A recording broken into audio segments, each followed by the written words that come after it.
Welcome back to the Common Good Podcast, a conversation at the intersection of remembering, belonging, and place. I'm Rabbi Miriam Turlinchamp, and I'm your host for Season 3. For this season, we're using the relationship between Walter Brueggemann, Peter Block, and John McKnight as a model for how the common good shows up in local, tangible, relational ways. This episode will pick up from last week as it continues to circle around and deepen the conversation about land and story. But it begins with John's thoughts on time. You know, if you get out of the kingdom, what is time? Yeah. Two thoughts about that. Irish writer, poet Synge, S-Y-N-G-E, he went out to live on the Isle of Arran, where still the old Celtic culture was really alive. It was in about 1890. And he lived in the house with a couple of peasants on this rocky island. He was paying for the place and his meals. But when he noticed that he never got his lunch at the same time, it seemed to vary. So he began to wonder, why does it vary? And he watched and talked to the housewife. And she had her front door open in this one room, and the sun would come through. So she cooked by the sun. And as the sun would change, right, she changed. She followed the sun. So that if the sun were in the middle of the stove, she would start then, right? But the next day it would be on the first burner, and then she would start then. But there were cloudy days, as there always are in Ireland. And how did she know about lunch? She said, then I depend on the bells. The church with 6 times a day, marking off the space and time. And there's something lovely about the thought that in the place of satisfaction, how we know time is the bells tell us. They don't hurry us, they sing to us. That's time. A lot of high-tech companies, they say, look, we have no policy with respect to how much vacation time you take or how many days off time you take. We know that you can work at home, you can work. You know why they do that? With that policy, people work more days than if they had a limit on the number of days you can take. Nothing that we imagine can happen quickly. So I just think speed is the number one feature of an empire. And it's always used as a rationalization to end democracy. You know, Oscar Wilde said the problem with socialism is too many meetings. In other words, it takes too much time. Evening meetings. Evening meetings are more accurate. That's worse than meetings. So it's just central. Is there time on my hands? Do I have time? Am I running out of time? Am I in a hurry to do what? Go home and watch television? I don't think you can really produce a future, which is what freedom means to me. And feel you have to do it by a certain date. It's not an argument for moving slowly. Some people are going to walk faster than I do. But the idea that if we can't do it by this date, that's the mindset. That's pure scarcity. And why would you ever write a book if you were in a hurry? For me, writing a book, people say, what are you doing? I say, I'm busy not writing the book. Cleaning the closet. Everybody knows that the only reason you clean out a closet is because something else you don't want to do. Speed is a real agency of senselessness over and over again. I can see that. There's something about it that says where I am is where I am not. That I am always in motion, always going someplace. Walkability is a decision about time that opens up sensibleness rather than nonsense. It's so clear to me that everything fast diminishes your senses and makes you, I think, ever more dependent. Something is moving you, right? Art Lyons, one of my best friends, lives in Chicago and has worked there all his life, and he's walked every place he's ever gone. And Art knows about Chicago in a way I don't know anybody who knows Chicago. Some people have said the bicycle is the fastest you can go and see something along the way. It's also speed is an escape from depth. I thought you said death. That too. Is an escape from death. I know. It's a fear of death, that's for sure. You know, when we get afraid, we have curfews. You stay in your house after 10 o'clock or you get arrested. Time is used so many different ways. And spending time means going to jail. I've done my time. Have you done time. And so we punish people by giving them lots of time with nothing to do. Yeah. That's our idea of incarceration. Yeah, right, doing time. We should punish them by making them be middle managers in large corporations.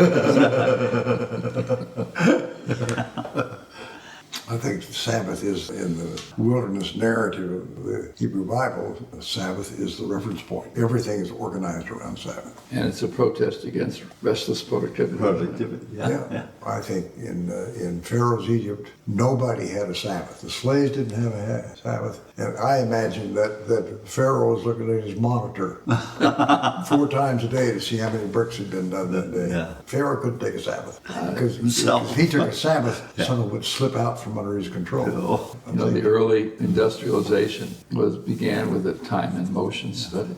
And so they actually watched Big John do something, make something, a machinist or something, and measured every small increment of time, and then suggested to him he was engaged in useless steps. And the whole quality improvement movement through the 1900s was all about reducing inefficiency. And so those are all qualities of empire. The GPS is a tool of empire. The GPS, because it means I'll never be lost. I love that about it. I get lost all the time. I lived in a development in the 60s that the houses looked so much alike. Every third time I pull in the wrong driveway. And I was happy to be commodified because I had a front to back split ranch. I finally painted the curb because I was embarrassed. So I would get out of my car, walk up and say, wait, I don't have a red door. I want the wrong house. In Wisconsin, in a small industrial town, there was a neighborhood where they'd go into every household and ask each person in the household, what do you know well enough that you could teach it to somebody else? So the average person will tell you 3 or 4 things. And then they say, would you be willing to teach this to kids who live in the neighborhood? Well, it drops by half because the answer is, I'd love to, but I don't have time. And if you're getting prepared, I think the preparation is to say, I am now going to have time to do the things that lead to my well-being. And that's leaving the consumer culture. Thinking about it in advance is a very important thing because you're linking their own idea about what brings well-being to the fact that if they're the producer and they say time won't allow me, that then you're going to have to step out of time as you know it. Will you do that? I think that what you just said, as you know it, so time is a construct. Yes. Oh, yeah. I mean, it took us forever to agree how long a minute was, 1400s, I think. But I think it is a construct. The act of imagination is to realize there isn't enough time. And whatever story I have about I don't have enough time is ridiculous. You have time for everything that matters. Yeah. Everything that matters. Yes. And a lot of people, I think the entertainment industry is designed to fill up time. Yeah, just saying those words actually just helps me breathe. I mean, it's so simple and yet so difficult. And just hearing those words is so helpful. Exactly. It allows you to exhale. Every time you exhale, you allow toxins to leave your body. Every time you inhale, you bring in healing. That's why yoga is only about breathing. Everything else is to get you to come back.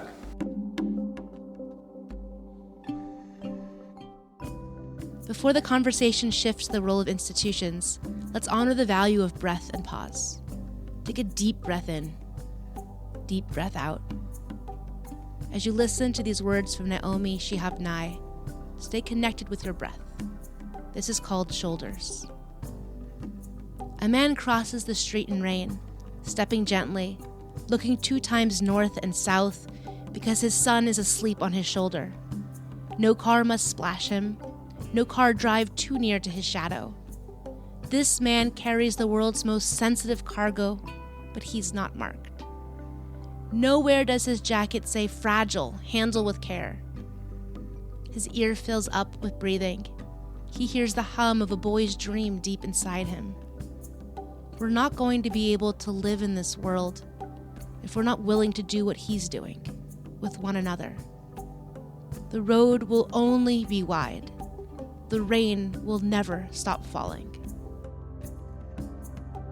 Now let's jump back in as the conversation turns to the role of institutions. Here's John. Let me ask you the practical question. If we think about the institutional professional world, and we're talking to people who live in that world, a lot of them, Right. and we say to them, how can you act in ways that will result in the people on this block who have what children need to know for future life? What can you do that would support that? In other words, supposing I went to this small city and I took all of the authorities and said to them, what can you do, because half these people that could be teaching kids all kinds of things that aren't in school that they need to know will do it, will have the time to do it. Yep. In other words, do institutions have a role in the whole question of enabling the non-empire, even though they are the empire? Well, I think so. I mean, people who would say, yes, I could teach that, they still have to have a place and an appointed time of meeting. I mean, you need that modicum of management or it won't happen. In fact, where they put people together is at the library. Yeah. The library is the best non-empire institution. Yeah, right. Did you see the Cincinnati Library? No? Called Public. It's about the decision of the librarian to let homeless people stay there all night. It is the most class-free building in town. In the film, all the politicians and all the media people assaulted that decision. The film ends because they're all breaking the law. Film ends with the arrival of the police bus to take all these people away, and they all come out of the library to the bus with their hands up, naked, including the librarian.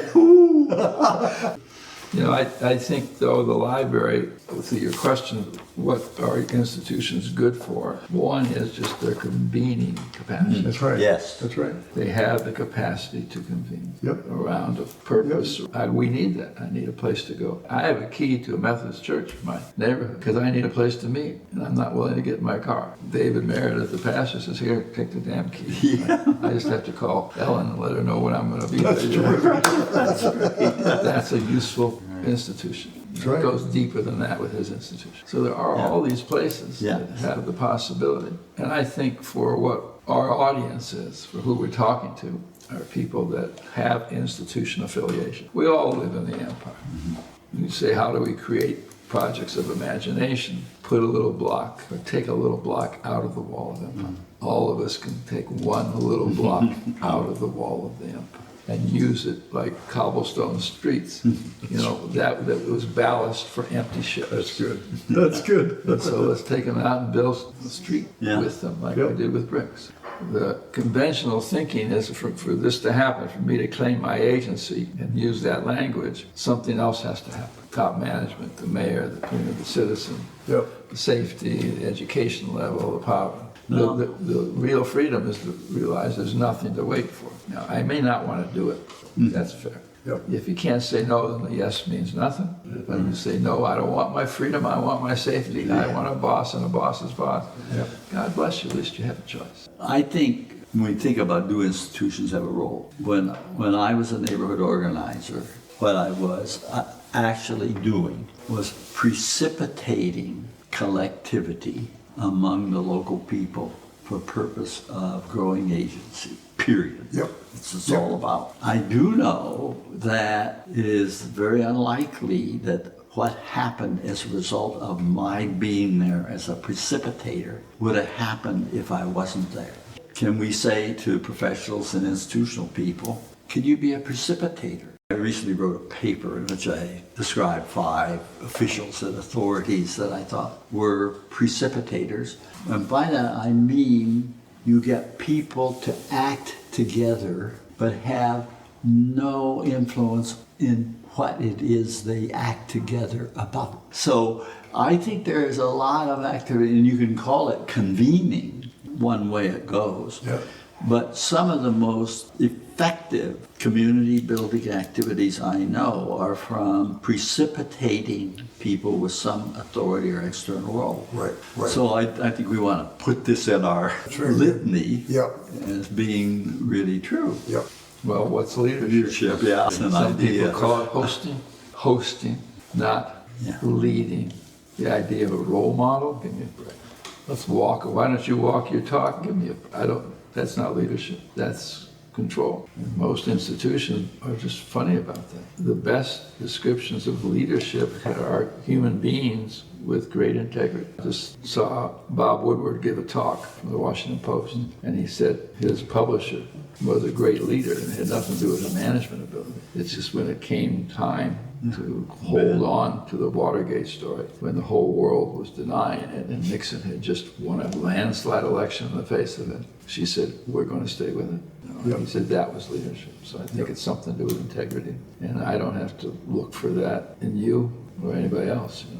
In my field of organizational, whatever it used to be, leadership is the one thing everybody still cares about, which means if you're still looking for something and can't find it, you got it framed wrong. It's not that you didn't invest enough money or do enough research. I think in the biblical narrative, the primary function of leadership is to help the community keep its story straight, because there are huge pressures to distort the story. Who biblically was a leader? Well, Jesus. Name one. Okay. He wasn't departing Judaism. Yeah. He was retelling Judaism to get the story of the Jews straight, and the people who had invested in distorted versions of the story had to oppose him. Yeah. I think that's what the prophets do. They keep reminding you. One of the initiatives of the East German Protestant Church was to insist that Marxists be good Marxists because they had distorted the story of Karl Marx. Getting the story straight is really urgent and difficult. When I was organizing, a guy named Nick von Hoffman, who became sort of famous, he was a major columnist in the Washington Post and then became a writer. He was my lead organizer. And we went to one neighborhood organization, another organizer put together at the annual meeting. And the organizer was up at the front of the room with a couple of officers. And Nick said to me, "I'm firing that son of a bitch." He said, "No organizer is ever in the front of a room. An organizer who is developing is in the middle of the room. A great organizer is not in the room." And the reason is, what your job is to act in ways that your knowledge and skill is a power that you're giving away. And the proof of your success is you end up having none. And it is embedded now in the others. And Alinsky said, tried at the beginning, didn't work, that 3 years and out. In other words, you had to leave after 3 years. And he said, and if it falls apart, it's because you're a poor organizer. You will never send you another place. Wow. So you're building a community of continuity and power, and you're denuding yourself constantly. Yep. What is the bond in our time that will hold people together in a community of mutuality? What is it that we would say, well, they can bond, they will see that it is important for them to act together because what? I would say they don't need a reason. They need an experience. And every time we bring people in the room, and if we do it smartly, break them into small groups just as a placeholder, and they fall in love with each other, they're going to leave wanting to come back. Mm-hmm. And then after a while, give them something to do. Now, whoever is the convener, is it the church the convener? Is it the school that's convener? Is it the library? It has all kinds of ways. The problem now is the library convenes, and I go and listen to Bob Woodward, but they never force me to meet anybody else in the room. And so like-mindedness is, you got to overcome that. But I've had people come to a 2-hour session and get connected to 4 other people. And at the end, they say, I was thinking of leaving Cincinnati because I've been so lonely here. And after these 2 hours, I'm no longer alone. Wow. I'm going to stay. Yeah. Rex. Provide an opportunity for people whose great anxiety is loneliness. Which is all of us. Oh, boy. Yeah. And I just think that's what the common good is about. The land, place, underneath it all, it's the empire is just so deeply isolated. And it starts with people forgetting the story, corrupting the story. But people get connected, and it doesn't take long. I think that longing is so deep. That's why you own a dog, so you can meet your neighbors. An organizer in Sweden who was in housing development, he felt so many people there who were just really lonely. Yeah. He put a sign all on the bulletin boards all through the development said, "Are you lonely? If so, we're having a lunch on Tuesday in the main dining room, and you're welcome to come." And he said 83 people showed up at the first lunch. Right? Wow. And everything grew from that. And he said it was such a flyer to think that people would respond to a call to not be lonely. Yeah, right. And I'm thinking more and more that getting real about that and seeing that as a bonding force is an important thing. I'm just thinking, I haven't thought this through at all, that the irreducible commonality is pain. And I think for how busy people are and how fast people live and so on, there is an elemental capacity for empathy to somebody else's pain. And when that thought occurred to me, I was thinking of the old hymn, "Blessed be the tie that binds our hearts in Christian love." And then it talks about we share each other's woes, we share. Something like that. I don't remember the words exactly. That was a song about how we're not bonded by faith, we are bonded by the human experience that is so common to all of us. Unless the empire has so numbed us that we think pain is simply the price you pay to win. At the end of life, the retirement villages and stuff. And so we've kind of institutionalized those final years. And if you go to them, there's no more collection of lonely people than people waiting to die. How about you all? Are you lonely? I am. Yeah. It's always an issue for me. Oh. Abraham said when somebody came across the desert into their camp, they didn't know who this was. He stood at the entrance to his tent and he said, "Come on in, stranger. We're strangers here too." And it's that invitation that seems to me to say, I am like you. Come on for that reason. I am lonely. Come. That's just a wonderful, optimistic thing in my mind. I suffered. Come suffer with me.